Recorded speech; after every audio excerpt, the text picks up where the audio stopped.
Welcome to basic शाला। आज हम डिस्कस करेंगे सीटेट के पीवाईक्यूज जो कि साइकोलॉजी से रिलेटेड होने वाले हैं। इनका लेवल होने वाला है प्राइमरी और इसको सीबीएसई ने कंडक्ट कराया था सितंबर 2016 में। इसका मीडियम होने वाला है हिंदी, लेकिन इंग्लिश मीडियम के स्टूडेंट्स हमारी प्लेलिस्ट में जाकर चेक कर सकते हैं और इंग्लिश एनालिसिस सेम पेपर का देख सकते हैं। तो चलिए जल्दी से शुरुआत कर लेते हैं पहले क्वेश्चन से। हमारा आज के लिए पहला क्वेश्चन है, लेव वाइगोत्स्की के समाज संरचना सिद्धांत में दृढ़ विश्वास रखने वाले शिक्षक के नाते आप अपने बच्चों के आकलन के लिए निम्नलिखित में से किस विधि को वरीयता देंगे। जी हाँ, अगर आप एक ऐसे टीचर हैं जो वाइगोत्स्की की थ्योरी से इत्तेफाक रखते हैं, यानी कि उसमें यकीन करते हैं, उसमें विश्वास करते हैं, उसको फॉलो करते हैं अपनी क्लासरूम में, तो आप निम्नलिखित कौन से मेथड में से किसको चुनेंगे? क्या आप सहयोगी प्रोजेक्ट को चुनेंगे या फिर आप मानकीकृत स्टैंडर्डाइज टेस्ट को चुनेंगे, तथ्यों पर आधारित प्रत्यास्मरण के प्रश्न यानी कि रिकॉलिंग वाले प्रश्नों को चुनेंगे, या फिर वस्तुपरक बहुविकल्पी यानी कि एमसीक्यूज टाइप के क्वेश्चंस को चुनेंगे बच्चों के असेसमेंट के लिए? याद करने की कोशिश कीजिए वाइगोत्स्की ने किस बात पर सबसे ज़्यादा बल दिया था। वाइगोत्स्की ने कहा था कि बच्चा जो लर्न करता है वो अपनी सोसाइटी से यानी कि सोसाइटी के कल्चर से करता है। अब सोसाइटी से बच्चा कैसे लर्न करेगा? सोसाइटी में रहने वाले लोगों से जब वो इंटरेक्ट करेगा तब उसकी लर्निंग स्टार्ट होगी। यानी कि हमारा स्कूल जो है वो एक छोटी सोसाइटी है और उसमें जो रहने वाले हमारे पीयर ग्रुप हैं वो हमारे नेबर्स के जैसे हो गए, और इनसे जब वो इंटरेक्ट करेगा तब उसकी लर्निंग होगी। किसकी? लर्नर की। तो वाइगोत्स्की की थियरी के फॉलोवर होने के नाते हम ऑप्शन 1 पर टिक करेंगे, सहयोगी प्रोजेक्ट पर। चलिए नेक्स्ट क्वेश्चन देख लेते हैं। अपनी कक्षा की वैयक्तिक विभिन्नताओं से निपटने के लिए शिक्षक को चाहिए कि वो क्या करे? इंडिविजुअल डिफरेंसेस को एड्रेस करने के लिए टीचर को क्या करना चाहिए? क्या शिक्षण और आकलन के समान और मानक तरीके होने चाहिए? क्या बच्चों को उनके अंकों के आधार पर अलग अलग करके उनको नामित कर देना चाहिए, यानी कि लेबल कर देना चाहिए कि तुम्हारा आईक्यू ये है तो तुम इस सेक्शन में, तुम्हारा आईक्यू ये है तो तुम इस रो में बैठोगे, इस टाइप से? या फिर बच्चों से इंटरेक्ट करना चाहिए और उनके दृष्टिकोण को महत्व देना चाहिए, या फिर विद्यार्थियों के लिए कठोर नियमों को लागू करना चाहिए वैयक्तिक विभिन्नताओं से निपटने के लिए? Very nice, option 3 is the correct answer. Individual differences को एड्रेस करने के लिए अलग अलग टाइप के बच्चों को इक्वल इंपॉर्टेंस देने के लिए हमें सबसे इंटरेक्ट करना चाहिए, सारे बच्चों से बातचीत करनी चाहिए और उनका जो एटीट्यूड है उसको इंपॉर्टेंस भी देनी चाहिए। ऐसा नहीं है कि नहीं तुमने तो बहुत बेकार खराब बात बोली है, इसको तो एडमिट ही नहीं किया जा सकता, इसको तो एड्रेस ही नहीं किया जा सकता, इस टाइप से उसको डीमोरलाइज कर दे बच्चे को। नहीं, हमें सबसे बात करनी चाहिए और सबके एटीट्यूड को बराबर से सम्मान देना चाहिए, रिस्पेक्ट देनी चाहिए, रिकग्निशन देनी चाहिए, तभी बच्चा क्लास में खुल पाएगा और अच्छे से लर्निंग हो पाएगी। फिर से क्वेश्चन आ गया है असेसमेंट से। असेसमेंट यानी कि आकलन उद्देश्यपूर्ण होता है यदि। आकलन उद्देश्यपूर्ण कब होगा? जब यह विद्यार्थियों में भय और तनाव का संचार करेगा, या फिर इससे विद्यार्थियों और शिक्षकों को फीडबैक यानी कि प्रतिपुष्टि प्राप्त होगी, तब यह उद्देश्यपूर्ण होगा। यह केवल एक बार वर्ष के अंत में होगा, तब उद्देश्यपूर्ण होगा। या फिर ये विद्यार्थियों की उपलब्धियों में अंतर करने के लिए तुलनात्मक मूल्यांकन अगर करेगा, तब ये उद्देश्यपूर्ण होगा। असेसमेंट का उद्देश्य मेनली आपको बताना है कि क्या होता है। Very nice, option 2 is the correct answer. इससे विद्यार्थियों यानी कि स्टूडेंट्स और टीचर्स को प्रतिपुष्टि यानी कि फीडबैक प्राप्त होता है, और यही असेसमेंट का ऑब्जेक्टिव होता है कि फीडबैक प्राप्त हो। उसके बाद अगर नेगेटिव फीडबैक है तब उसको इम्प्रूव करने की कोशिश की जाए, और अगर पॉजिटिव फीडबैक है तो उसको थोड़ा सा और उसी दिशा में सकारात्मक रूप से हम अपने कदम उठाते रहें। अब हमारा क्वेश्चन आ जाता है एनसीएफ 2005 से। बहुत ही इंपॉर्टेंट टॉपिक है। हर बार पेडागोजी के जितने भी सेक्शंस हैं उनमें किसी ना किसी में तो आपको ये क्वेश्चन मिलता है, तो इसको आप थोड़ा सा पढ़ करके जाइएगा। अभी देख लेते हैं क्या पूछ रहा है। राष्ट्रीय पाठ्यचर्या की रूपरेखा यानी कि नेशनल करिकुलम फ्रेमवर्क 2005 के अनुसार शिक्षक की भूमिका है। शिक्षक की क्या भूमिका बताता है एनसीएफ 2005? क्या ये सत्तावादी भूमिका बताता है, अधिनायकीय डिक्टेटर बना देता है टीचर को, या फिर अनुमति परक परमिसिव बना देता है, या फिर फैसिलिटेटर यानी सुविधादाता बना देता है?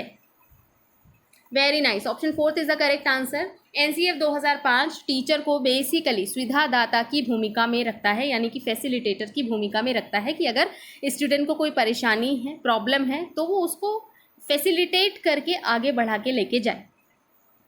नेक्स्ट है, अनुसंधान सुझाते हैं कि एक विविध कक्षा में अपने विद्यार्थियों से शिक्षिका की अपेक्षाएं विद्यार्थियों के अधिगम पर कैसा इफेक्ट डालती हैं। मतलब रिसर्चर्स ने ये सुझाया है कि एक डाइवर्स क्लासरूम में अगर टीचर है तो जाहिर सी बात है कि उसकी अलग अलग स्टूडेंट से अलग अलग एक्सपेक्टेशंस होती हैं कि चलो ये तो बहुत इंटेलिजेंट है, ये तो इसको तो आ जाएंगे 80 से 85% ये निकाल के ले जाएगा जो क्वेश्चंस हैं। कुछ को वो कहती है कि चलो पास तो ये भी हो जाएंगे, और कुछ इतने गए गुजरे बच्चे होते हैं कि इस टीचर को उन स्टूडेंट से कोई उम्मीद ही नहीं होती।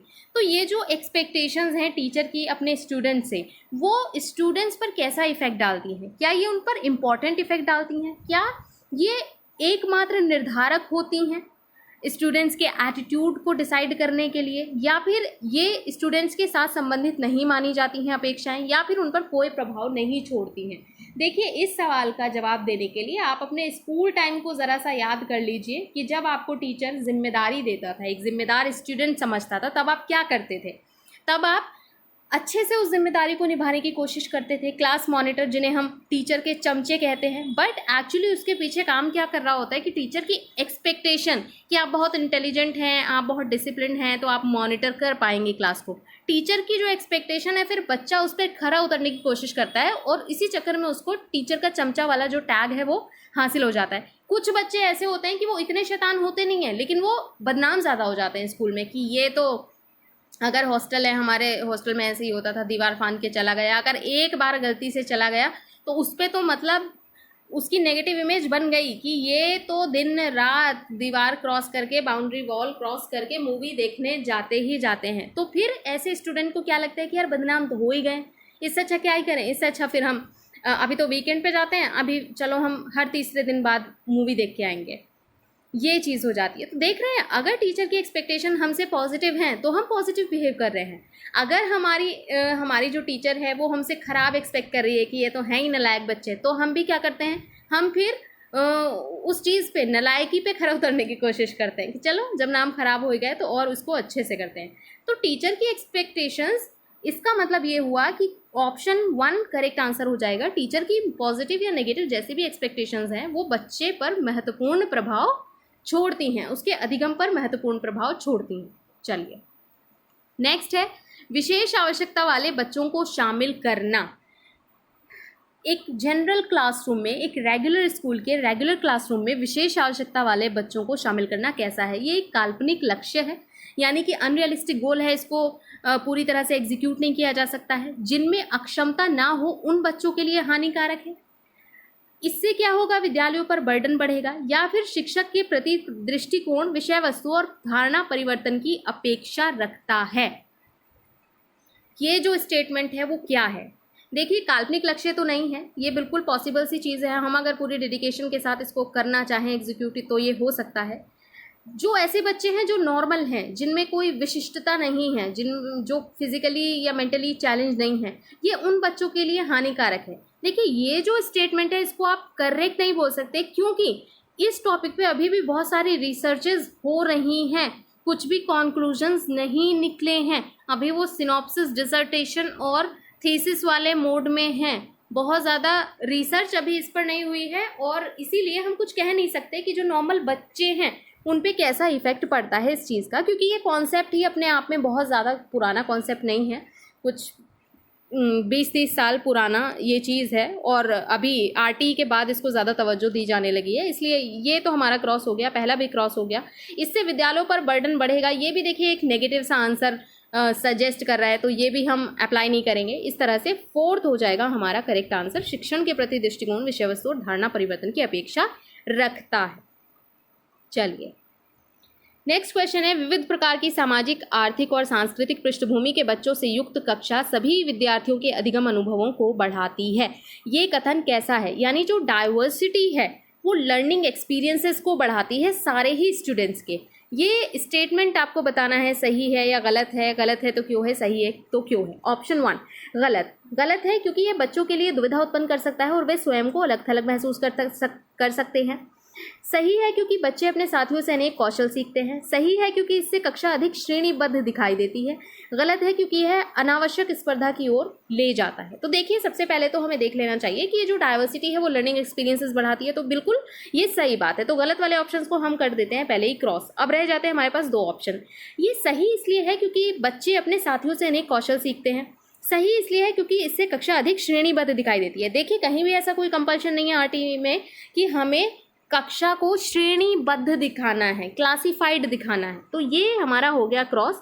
ये सही है क्योंकि जितने ज़्यादा अलग अलग सोशल, इकोनॉमिक, पॉलिटिकल बैकग्राउंड से हमारे स्टूडेंट्स आएंगे, उतना ही ज़्यादा उनमें जो डिस्कशन है वो ओपन डिस्कशन होगा, डाइवर्स डिस्कशन होगा। और इससे क्या है कि जो स्टूडेंट्स हैं वो डिफरेंट बैकग्राउंड के बच्चों से ज़्यादा चीज़ें सीखेंगे।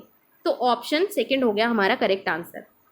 अब आपको बताना है, हेयरिंग इम्पेयरमेंट के बारे में है ये क्वेश्चन। सुनने में असमर्थ बच्चा, यानी कि हियरिंग इम्पेयरमेंट वाले बच्चे के बारे में कुछ स्टेटमेंट्स हैं, आपको डिसाइड करना है कि कौन सा सही है। श्रवण असमर्थता वाले बच्चों के विद्यालय में ही भेजा जाना चाहिए, नियमित विद्यालय में नहीं, कि उसको उन्हीं स्कूल्स में भेजा जाए जहाँ ऐसे बच्चे पढ़ते हों, रेगुलर स्कूल में ना भेजा जाए। केवल अकादमिक शिक्षा से लाभ नहीं उठा पाएगा, उसे उसके स्थान पर व्यावसायिक शिक्षा दी जानी चाहिए।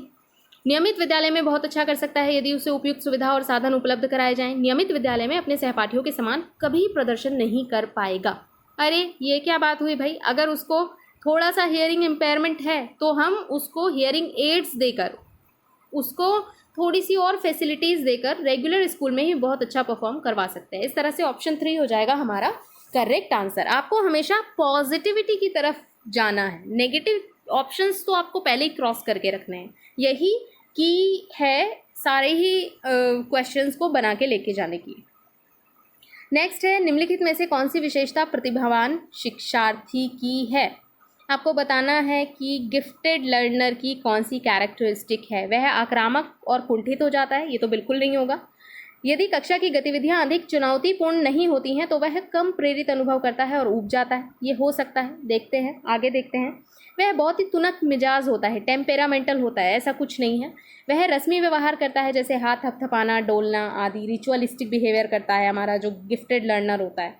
ये भी हमारा क्रॉस है।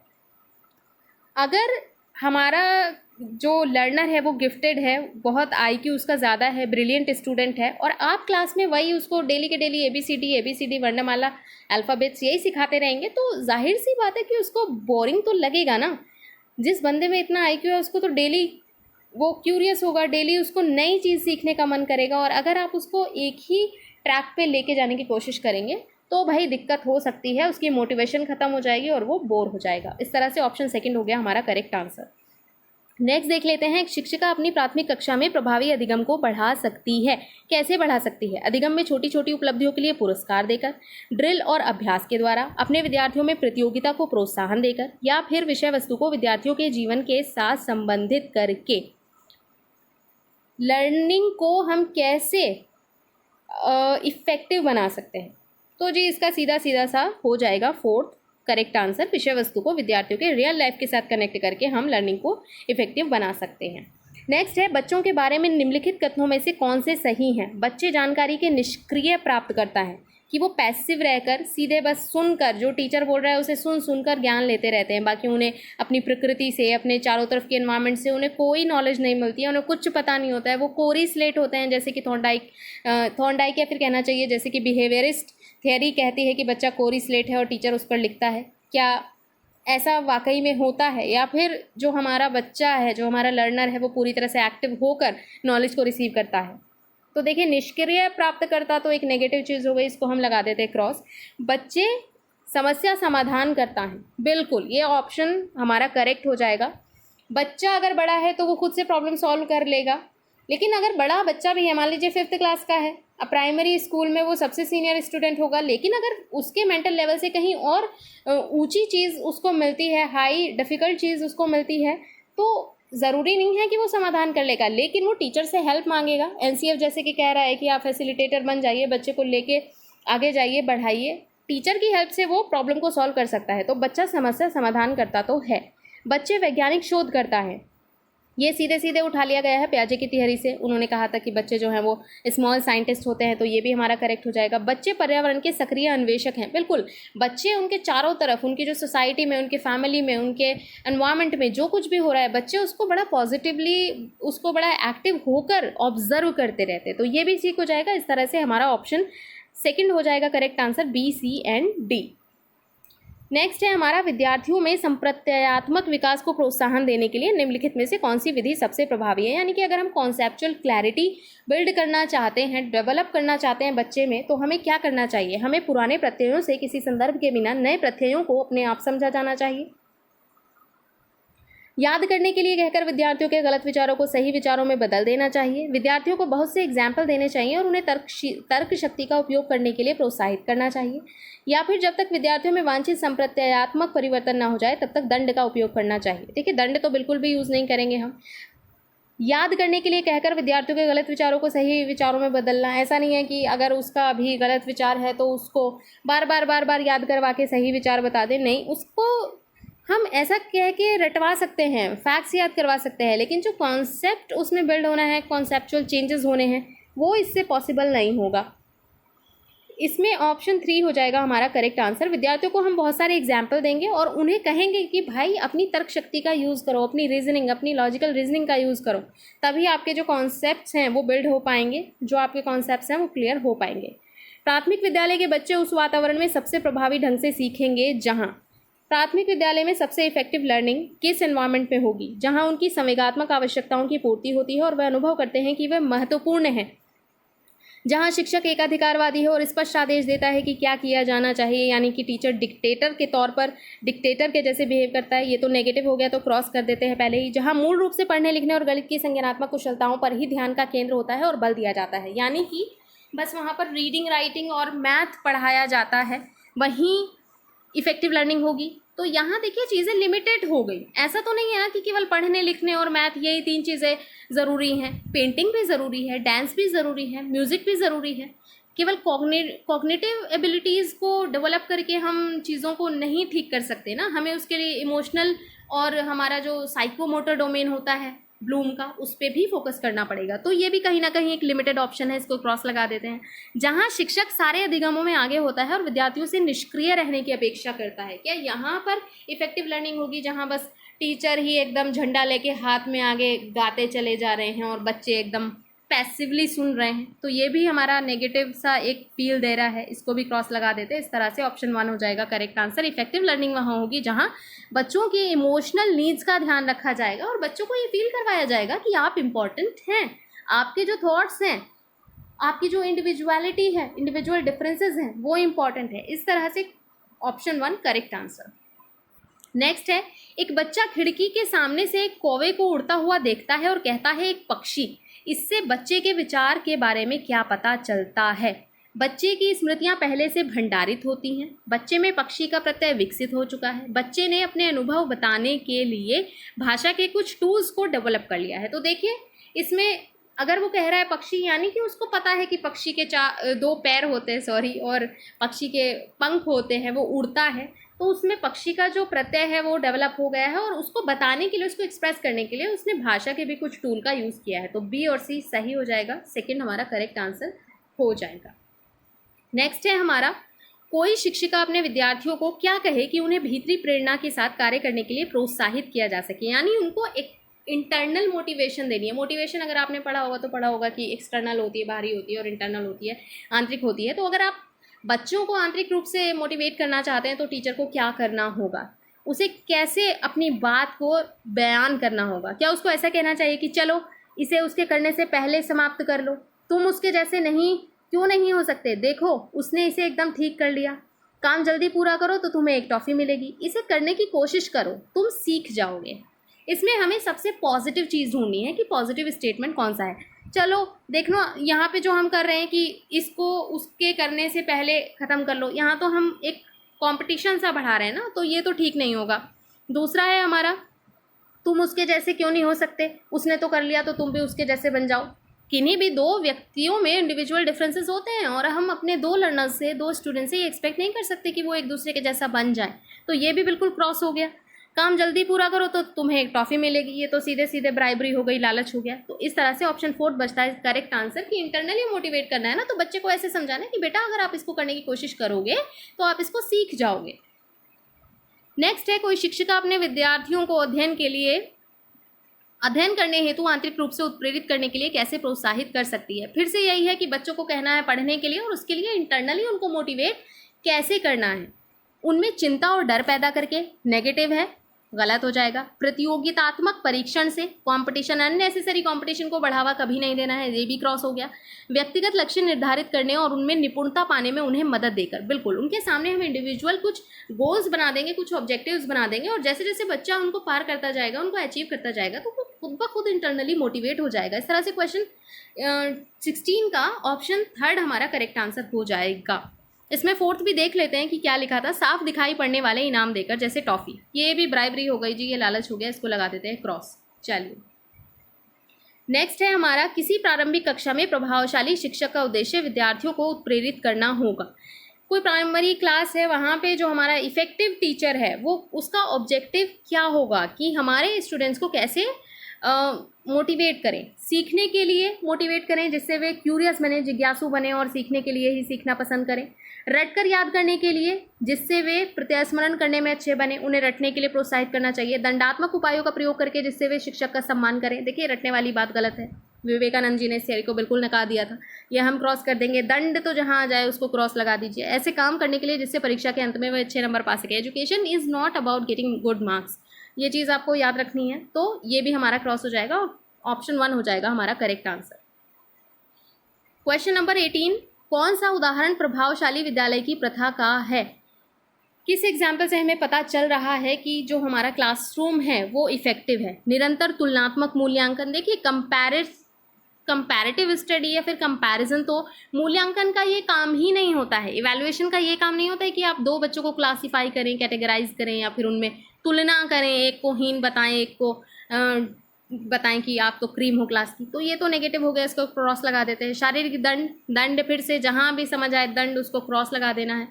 व्यक्ति सापेक्ष अधिगम या फिर प्रतियोगितात्मक कक्षा, अननेसेसरी कंपटीशन है, फिर से क्रॉस लगा देते हैं। व्यक्ति सापेक्ष अधिगम, देखिए सेम चीज़ जो अभी हमने पीछे वाले क्वेश्चन में डिस्कस करी कि हम person to person, student to student individual goals दे देंगे और फिर जैसे जैसे वो उनको अचीव करता जाएगा वैसे वैसे वो इंटरनली मोटिवेट होता जाएगा और इंडिविजुअली लर्निंग उसकी चलती जाएगी। नेक्स्ट है, विकास का शिरपदाभिमुख दिशा सिद्धांत व्याख्या करता है कि विकास इस प्रकार आगे बढ़ता है। ये जो सिद्धांत का नाम दिया गया है, देखिए विकास के सिद्धांत पढ़कर जाइएगा, ये 12, 13, 12 से लेकर 15 तक हैं और बड़े आसान से हैं, एक बार पढ़ लेंगे तो फिर याद रह जाएगा। ये वाला जो सिद्धांत है वो क्या कहता है कि बच्चे का जो विकास है वो सामान्य से विशिष्ट की ओर होता है, भिन्न से एकीकृत कार्यों की ओर होता है, सिर से पैर की ओर होता है या ग्रामीण से शहरी क्षेत्रों की ओर होता है। तो देखिए शिर मतलब, शिरा मतलब समझ आ रहा है कि सिर, और पद मतलब पैर, यानी कि सिर से पैर की ओर। तो सीधे सीधे ऑप्शन 3 हो जाएगा हमारा करेक्ट आंसर। क्वेश्चन नंबर 20, भाषा विकास के लिए सबसे संवेदनशील समय कौन सा है। जन्म से पूर्व का समय, अरे भाई जन्म से पूर्व क्या, बच्चा क्या सुनता भी नहीं, सुनता है वैसे, वो अभिमन्यु वाली स्टोरी सबने सुनी होगी कि बच्चे को सब पता होता है। बट भाषा का जो विकास है, लैंग्वेज हम कैसे सीखते हैं, सुन के हम, जो हमारे चॉम्स्काय हैं उन्होंने कहा है कि सुन के हम, वो जो वॉकेब है वो हमारे अंदर स्टोर होता रहता है, हमारे जो ग्रामेटिकल रूल्स हैं वो बच्चे के अंदर कहीं ना कहीं संचित होते रहते हैं। तो जन्म से पूर्व का तो ये क्रॉस हो जाएगा। मध्य बचपन का समय या फिर प्रारंभिक बचपन का समय, वयस्कावस्था भी क्रॉस हो जाएगी क्योंकि यहाँ तक तो पूरा का पूरा डेवलपमेंट ऑलरेडी हो चुका होता है लैंग्वेज का। अब हमें देखना है दो ऑप्शंस में, मध्य बचपन का समय या फिर प्रारंभिक बचपन का समय। तो इसमें मोस्ट अप्रोप्रिएट प्रारंभिक बचपन का समय रहेगा भाषा विकास के लिहाज से। एक 6 वर्ष की लड़की खेलकूद में असाधारण योग्यता का प्रदर्शन करती है। उसके माता पिता दोनों ही खिलाड़ी हैं। उसे नित्य प्रशिक्षण प्राप्त करने भेजते हैं और सप्ताहांत में उसे प्रशिक्षण देते हैं। बहुत संभव है कि उसकी क्षमताएं निम्नलिखित दोनों के बीच परस्पर प्रतिक्रिया का परिणाम होंगी। देखिए बहुत ही आसान सा क्वेश्चन है, नेचर नर्चर डिबेट से फिर से क्वेश्चन आ गया और हर बार 1 से 2 क्वेश्चन इस पे आते ही हैं। तो कि आप तय मान लीजिए कि इस तरह से एग्जाम्पल चेंज कर करके वो क्वेश्चन देंगे नेचर नर्चर से। यानी कि पेरेंट्स अच्छे थे तो वही डीएनए उसमें आ रहा है बच्ची में, तो जाहिर सी बात है कि वो भी एक अच्छी स्पोर्ट्स पर्सन है। तो ये तो हो गई उसकी हेरिडिटी, उसको हेरिडिटी से ये मिल रहा है। फिर क्योंकि उसके पेरेंट्स भी स्पोर्ट्स पर्सन है इसलिए उनको पता है कि इम्पोर्टेंस क्या है, उनको पता है कि how to train your kid. अगर हमें उसको बनाना है स्पोर्ट पर्सन तो उसको एनवायरनमेंट भी मिल रहा है, हेरिडिटी तो मिल ही रही है, एनवायरनमेंट भी मिल रहा है उसको as a sports person develop होने का। तो ये हो गया हमारा कि उनकी हेरिडिटी और एनवायरनमेंट के बीच जब इंटरेक्शन होगा तब जो है वो बच्ची एक अच्छी जो परफॉर्मेंस है वो देगी। तो इसका सीधा सीधा सा जवाब हो जाएगा ऑप्शन 1, आनुवंशिकता और पर्यावरण के बीच की जो इंटरेक्शन है उसके थ्रू ये काम होगा। क्वेश्चन 22, कौन से समाजीकरण के गौण वाहक हो सकते हैं? गौण यानी कि सेकेंडरी। तो देखिए समाजीकरण यानी सोशलाइजेशन स्टार्ट होता है फैमिली से, तो जो हमारी फैमिली है वो होगा हमारा प्राइमरी। फैमिली के बाद तो देखिए इस यहाँ आ गया फैमिली यानी कि ये प्राइमरी है, इसको हम लगा देते हैं क्रॉस। फैमिली के बाद जो आएगा वो आएगा हमारा पास पड़ोस, क्योंकि स्कूल जाने से पहले बच्चा पड़ोस के लोगों से इंटरेक्ट करता है, उनको जानने समझने की कोशिश करता है। हालांकि आजकल सिचुएशंस डिफरेंट हैं, आजकल तो सब लोग अपने घर में बंद रहते हैं, वो फैमिली से इंटरेक्ट तो करते हैं लेकिन फिर सीधा पड़ोस में जाने के बजाय वो सीधा स्कूल निकल जाते हैं। और आने वाले टाइम में ये चीज़ और बढ़ रही है, बट अभी हमें थोड़ा सा जो हम लोग हैं कि हम लोगों को कैसे ग्रो अप किया गया है हमारे पेरेंट्स के द्वारा, उस चीज़ पर थोड़ा सा ध्यान देंगे।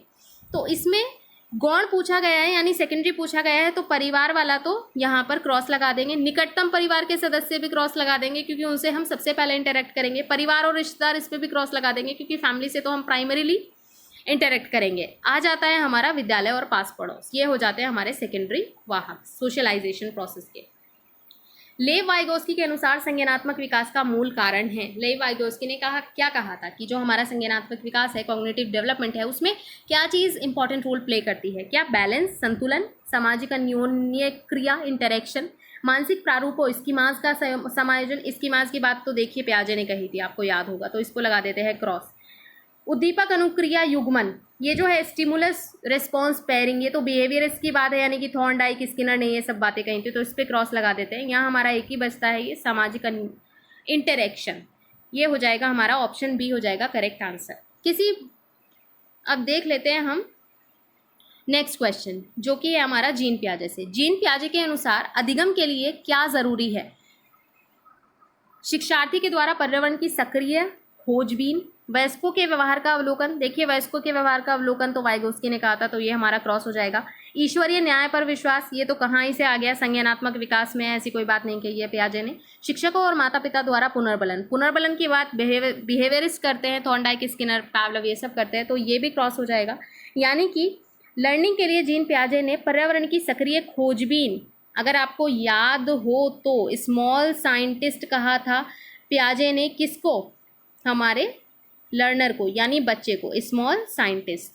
और साइंटिस्ट का काम क्या होता है कि वो एक्टिव रहकर खोजबीन करता है, तो ऑप्शन 1 हो जाएगा हमारा करेक्ट आंसर। अब फिर से आ जाता है हमारा जीन पियाजे। जीन पियाजे के अनुसार प्रारूप, स्कीमा के निर्माण वर्तमान योजनाओं के अनुरूप बनाने हेतु नवीन जानकारी में संशोधन और नवीन जानकारी के आधार पर पुरानी योजनाओं में संशोधन के परिणाम स्वरूप जो घटित होता है। इन 2 की पॉइंट्स का नाम पूछा है, तो इसमें ऑप्शन सेकेंड करेक्ट आंसर हो जाएगा। ये पूरी थियरी आपने आई थिंक पढ़ी ही होगी। चलिए नेक्स्ट है हमारा, किसी प्रगतिशील कक्षा की व्यवस्था में शिक्षक एक ऐसे वातावरण को उपलब्ध कराकर अधिगम को सुगम बनाता है जो प्रोग्रेसिव क्लास की बात हो रही है कि प्रोग्रेसिव क्लास में एनवायरनमेंट लर्निंग एक टीचर के द्वारा कैसे होगी। टीचर खोज को प्रोत्साहन देता है, तब हम कहेंगे कि ये प्रोग्रेसिव क्लासरूम है। नियामक है, रेस्ट्रिक्टिव है, रेस्ट्रिक्शंस लगा देता है बात बात पे। समावेशन को हतोत्साहित करता है, आवृत्ति को बढ़ावा देता है, रिपीटेशन को बढ़ावा देता है। प्रोग्रेसिव क्लासरूम में इनमें से कौन सा फीचर्स पाया जाएगा? Very nice, option 1 is the correct answer. Progressive classroom का जो टीचर है वो हमारा खोज को, डिस्कवरी को प्रमोट करेगा, प्रोत्साहन देगा। हार्वर्ड गार्डनर की बहुबुद्धि सिद्धांत सुझाता है। मल्टीपल इंटेलिजेंस का थियरी यहाँ पे आ गया है, बुद्धि से भी क्वेश्चंस आते ही हैं एक दो करके, तो इसको पढ़ लीजिएगा, बहुत सारी थियरीज हैं। आज हम केवल यहाँ पे क्वेश्चंस डिस्कस कर रहे हैं, कोई डाउट हो तो आप कमेंट सेक्शन में छोड़ दीजिएगा, हम थियरी भी लेकर आपके लिए आएंगे। जो गार्डनर का मल्टीपल इंटेलिजेंस का थ्योरी है वो क्या कहता है कि हर बच्चे को प्रत्येक विषय, देखिए पहले तो ये समझ लीजिए कि जो हमारे गार्डनर साहब हैं इन्होंने कहा था कि 8 टाइप की बुद्धि होती है। अब 8 टाइप की जो बुद्धि होती है, इसके अकॉर्डिंग हमें ऑप्शंस देखने हैं कि ऑप्शंस में क्या कह रहा है। क्या गार्डनर ने ये कहा था कि हर बच्चे को प्रत्येक विषय 8 भिन्न तरीकों से पढ़ाया जाना चाहिए ताकि सभी बुद्धियां विकसित हो सके? बिल्कुल निराधार सी बात है ये। क्या तरीका है, मतलब एक चैप्टर को हम 8 तरीके से, अगर 8 बच्चे हैं तो 8 अट्ठे 64, उनके 8 बुद्धियों के हिसाब से पढ़ाएंगे बस, तो पूरा सेशन तो हमारा ऐसे ही चले जाएगा भाई, उनकी 8 बुद्धियों का ध्यान रखने में, उस तरीके से लेसन प्लानिंग करने में। ये इस पर क्रॉस लगा दीजिए। बुद्धि को केवल बुद्धि लब्धि परीक्षा से ही निर्धारित किया जा सकता है। क्या गार्डनर ने ये कहा था? ये भी बिल्कुल नहीं कहा था उन्होंने। बुद्धि लब्धि का कॉन्सेप्ट उनसे रिलेटेड नहीं है। शिक्षक को चाहिए कि विषय वस्तु को वैकल्पिक विधियों से पढ़ाने के लिए बहुबुद्धियों को एक रूपरेखा की तरह ग्रहण करे। क्षमता भाग्य है और ये अवधि के भीतर नहीं बदलती है बुद्धि, ऐसा भी उन्होंने कुछ नहीं कहा था। ऑप्शन 3 हो जाएगा करेक्ट आंसर कि मल्टीपल इंटेलिजेंस को टीचर को एक ऑप्शंस के तौर पे देखना चाहिए कि अच्छा हम इसको इस नज़रिए से भी पढ़ा सकते हैं, हम इसको ये वाली बुद्धि के नज़रिए से भी पढ़ा सकते हैं। अगर ये वाला प्रिंसिपल अप्लाई नहीं हो रहा है, अगर ये वाला जो टेक्निक मैं अप्लाई कर रहा हूँ ये इससे बच्चों को समझ में नहीं आ पा रहा है, तो मैं इसको किसी दूसरे डायरेक्शन में ले जाके, ये जो हमारी मल्टीपल इंटेलिजेंस हैं इनमें से कोई भी एक ऑप्ट करके फिर उसको आगे बढ़ा सकता हूँ। तो ऑप्शन 3 हो जाएगा हमारा करेक्ट आंसर। अब आ जाते हैं हमारे सेकंड लास्ट क्वेश्चन पर। कोई 5 साल की लड़की एक टी शर्ट को तह करते हुए अपने आप से बातें करती है। लड़की द्वारा प्रदर्शित व्यवहार के संदर्भ में निम्नलिखित में से कौन सा कथन सही है? एक छोटी सी बच्ची है 5 साल की, टी शर्ट फोल्ड कर रही है और अपने आप से बातें कर रही है। तो ऐसा वो क्यों कर रही है? इस पे हमें बताना है कि अगर प्याजे होते, प्याजे के सामने वो बच्ची बैठी होती तो प्याजे इस चीज़ को कैसे देखते, और अगर वाइगोस्की होते तो वाइगोस्की उस बच्ची के बारे में क्या कहते या फिर क्या कहा है। जीन प्याजे और लेव वाइगोस्की इसकी व्याख्या बच्चे के विचारों की अहम केंद्रित प्रकृति के रूप में करेंगे, यानी दोनों लोग ही उस बच्ची को देख के ये कहेंगे कि ये काम भी कर रही है और बात भी कर रही है खुद से, तो ये ईगोसेंट्रिक है, ये अहम केंद्रित अवस्था में है। या फिर जीन पियाजे इसे अहम केंद्रित भाषा कहेगा, ईगोसेंट्रिक लैंग्वेज कहेगा, और लेव वाइगोस्की इसकी व्याख्या बच्चे के द्वारा निजी भाषा से अपनी क्रियाओं को नियमित करने के प्रयासों के रूप में करेगा। और वाइगोस्की ये कहेंगे कि ये बच्ची काम कर रही है, खुद से बात भी कर रही है, यानी कि ये बात कर कर के अपने काम को डायरेक्ट कर रही है। जैसे आपने भी देखा होगा ना, कई बच्चे होते हैं कि काम करते रहते हैं, मान लो वो किचन सेट से रसोई किचन खेल रहे हैं या गुड्डे गुड़िया खेल रहे हैं, तो वो अपने आप से, कभी सुनिएगा ध्यान से, वो अपने आप से बातें करते हैं। अच्छा चाय बना रहा हूँ, अब ये रख दिया मैंने पैन, ये जला दी मैंने गैस, इसमें डाला पानी, इसमें डाली चीनी, इसमें गई पत्ती और इसमें डाल दिया मैंने ये दूध और बन गई मेरी चाय। अब इसको छान लेती हूँ, फटाफट आप पीजिए, नमस्कार, हो गया नाश्ता। तो देखा है ना कि बच्चे जब खेलते हैं तो वो खुद से बातें करते हैं। अगर उनके साथ में कोई खेलने वाला नहीं है तो वो बातें करते रहेंगे और डायरेक्ट करते रहेंगे। तो ये जो चीज़ है ये किसने कही है? हम इसको यहीं पे देखिए, ऑप्शंस बहुत बड़े बड़े हैं तो इसको हमने समझ भी लिया, इसको यहीं पे हम खत्म करते हैं। ऑप्शन सेकंड हमारा करेक्ट आंसर हो जाएगा। पियाजे ने ये कहा था कि बच्चे खुद से बात इसलिए करते हैं क्योंकि वो ईगोसेंट्रिक होते हैं। ईगोसेंट्रिक यानी कि ईगोसेंट्रिज्म एक ऐसी स्टेज होती है जहाँ बच्चे को ये लगता है कि जो मैं बोल रहा हूँ वही सही है, जो मैं कर रहा हूँ वही सही है, दुनिया को उससे कोई मतलब नहीं है, दुनिया जाए भाड़ में, दुनिया उसके लिए सही है गलत है उसको नहीं मतलब, उसको केवल ये पता है जो मैं बोल रहा हूँ, जो मैं कर रहा हूँ वही सही है। इसको ईगोसेंट्रिज्म कहा है। और इसीलिए पियाजे ने कहा है कि इसीलिए वो खुद से बात करता है, क्योंकि वो खुद को ही तवज्जो देना चाहता है, ईगोसेंट्रिक होता है। वाइगोस्की ने यही इस चीज़ को कहा है कि बच्चा खुद से बात इसलिए करता है काम करते टाइम क्योंकि वो खुद को डायरेक्ट करना चाहता है कि मैंने ये कर लिया, अब मैं ये करूँगा, चीनी तो ऐड कर दी, अब मैंने चाय पत्ती डालनी है, अब मैंने दूध डालना है, अब मैंने इसको सर्व करना है। तो वाइगोस्की ने ये कहा था कि ये डायरेक्शन देने के लिए बच्चे खुद से बातें करते हैं। आई होप आपको समझ आ गया होगा। हमारा लास्ट क्वेश्चन है लिंग यानी कि जेंडर से रिलेटेड। देखिए इस क्वेश्चन को थोड़ा सा आप ध्यान से देखिएगा। यहाँ पे शब्द यूज़ हुआ है हिंदी मीडियम में लिंग और इंग्लिश मीडियम में यूज़ हुआ है जेंडर। ये लिंग जेंडर क्या है?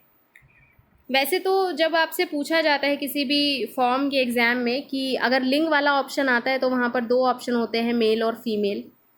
लेकिन ये जो जेंडर है, और अगर यही जो है आपका लिंग, उसको इंग्लिश में वहाँ लिखा रहता है सेक्स, क्या है, मेल है या फिर फीमेल है। लेकिन ये जो जेंडर है ये एक बायोलॉजिकल डिफरेंस नहीं है, ये एक सोशल डिफरेंस है। यानी कि जब हम बच्चों को ये बताने की कोशिश करते हैं ना कि बॉडी तो आपकी अलग है ये, लेकिन आप लड़की हो इसलिए आप थोड़ा सा जो आपका ड्रेसिंग सेंस है वो इस टाइप का होना चाहिए, चुन्नी लेनी चाहिए, आप लड़की हो, आप गुड्डे गुड़ियों से खेलो, आप बंदूक का क्या करोगी, आप एरोप्लेन उड़ा के क्या करोगी, आप कार का क्या करोगी, कार अपने भाई को खेलने दो कार से, तुम तो लड़की हो तुम किचन सेट ले लो।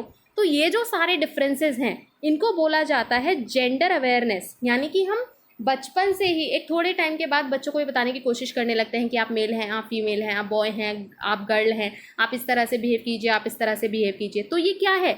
ये लिंग, यानी कि ये सेक्स तो बनाया है भगवान ने, जो नेचर है उसने दिया है। बायोलॉजिकल डिफरेंसेस को हम सेक्स कहते हैं, लेकिन जो डिफरेंसेस हमारी सोसाइटी क्रिएट कर रही है, हमारा समाज क्रिएट कर रहा है, हमारी फैमिली क्रिएट कर रही है, दैट इज जेंडर। तो यहाँ आपको आई थिंक अब समझ में आ जाएगा कि ये लिंग क्या है। ये जैविक सत्ता नहीं है, ये बायोलॉजिकल सत्ता नहीं है, बायोलॉजिकल एंटिटी नहीं है, ये शारीरिक संरचना भी नहीं है, ये सहज गुण भी नहीं है कि आपको नेचर ने दिया है। ये सामाजिक संरचना है, यानी कि समाज इसको क्रिएट करता है, जेंडर को। तो ये था हमारा आज का question answer session. I hope आपको पसंद आया होगा।